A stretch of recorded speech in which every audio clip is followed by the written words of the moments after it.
Hey guys, Coach Chris here, back with another video. Picking up with round 2 of this tournament I played in on Saturday. Had the white pieces, playing a guy whose rating at the tournament was 1899, but then when the results of the tournament got posted today to the USCF website, I think he was 1896, so I'm not sure why there's a discrepancy, but in any event, he's significantly higher rated than me. I had white open with d4, d5, c4, the Queen's Gambit. This is what I've played the most with the white pieces, but my big takeaway from this game is that my main opening in the Queen's Gambit declined. The exchange variation, I really know nothing about, and we'll get into it more in a minute. So the idea with the capture, as I understand it, is that you're trading off the flank pawn for the center pawn. So now you've got a 2-to-1 majority in the center. And the idea is so first you get developed, and you go for this attacking setup with knight g e2. So far, just natural development, putting the pieces on very natural squares. But the idea with this line in particular is this plan made famous by Botvinnik and Kasparov. The idea is you bring the knight from g to e2 so that you can play f3 and eventually e4. Castle short, this rook can come to d1 or e1, you push in the center, and you try to get a big attack towards the white king. So these moves I'm familiar with. Knight bd7 and castles. And then knight f8 is a move I've seen before, but I don't really understand. I went ahead with f3. Again, the intention is eventually e4. My opponent played g5. This seems very weakening to me. I just dropped the bishop back to f2. And now king g7. And I guess the point of king g7 is that now the knight can come to g6 because the f-pawn and the king support it, whereas previously I had 2 attackers on that square and only 1 defender. Now, in the training games that I played leading up to this tournament, I played e4 very quickly in a lot of positions, and just about every time the agent told me it was an inaccuracy because of things like d takes, f takes, and now knight g4 hitting the bishop. And the bishop doesn't really have a good place to go. It's an important dark squared bishop. You don't want to lose that bishop. I was always premature with my e4 break in the training games. The agent would tell me that I needed to prepare it with h3. In this position, however, the engine says, what are you talking about? E4 is good to go. White has a winning advantage already. And if you hadn't played training games where your e4 break wasn't an accuracy or mistake, and you just pulled up this position, you'd be like, yeah, of course white's winning here. The a-rook's coming to the f-file. We have huge pressure. After e5, our knight is coming in. We've got a battery lining up towards the king. Of course, white is just completely winning. These kingside pawns are just weaknesses. Yes, of course, white's winning. But I had that experience, and I thought, there's no need to rush. Black really isn't doing anything. I have time to improve my position slowly. I'll play on both sides of the board. I'll play a3. So a3 with the idea of going b4. Here my opponent plays bishop d6. And my immediate reaction was, okay, e4 surely now's the right time because e5 is threatened with a fork. And then I thought, no, not yet. Don't rush it. But of course, e4 is just good to go. e5 comes with tempo. And this bishop e3 move is something that I never really saw, but it's just tremendously effective because Not only is the knight covering f4, but now the bishop and the rook are as well. And of course the rook has the open f-file. All the attacking ideas are still on. It's just a crushing position for white. Again, winning advantage. Just play e4, especially when black is begging you to. It's walking into forking ideas. But I thought, no need to rush. Let's just play b4. After all, that was the point of a3. So I played b4. Opponent played a6. Again, black's not really doing anything here. I'm not sure what active plans black has. Black kind of just needs to sit and wait. And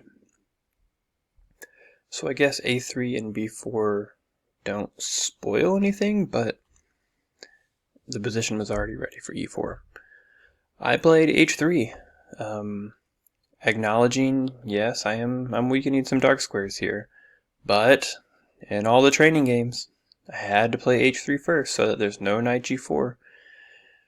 But the thing about those training games is there was no h6 g5 in the position, no knight f8 in the position. e4 is still good to go. Alright, but I played h3, knight g6, and now I finally play e4. D takes, f takes. I'm threatening e5 with a fork. So, knight h5. e5 anyway with tempo. Bishop drops back to c7. Here I brought in the knight to e4. And black played knight f4. Here the engine says there's no need to release the tension, just develop. But I got rid of that active knight. Black recaptured, and I played knight f6, hitting the rook on e8. Black played rook h8, and at the time I thought, oh, what a brilliant move. I was threatening to, get rid of this bishop somehow, bring my queen in for mate. Engine just says it's a blunder. And, if you're just thinking in basic chess principles, it kind of makes sense. Aren't we supposed to be centralizing pieces, not putting them in the corners? Yes, we are. Chess principles still matter. But after rook h8, I'm able to move my bishop away from the knight's attack. I would like to preserve this very aggressive bishop if possible, or at least after bishop e6, trade it off and get some sort of concession. My opponent recaptured with the f-pawn. After knight takes, the engine says you just develop, and then you can eventually blow open the position, which makes sense. This rook's not really defending. These pawns are incredibly dangerous. King is exposed. White can really go for it there. Opponent recaptured f-pawn.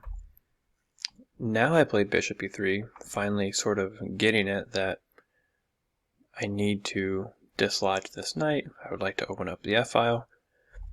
Opponent played h5, rook a d1, defending d4 so that my bishop can move away.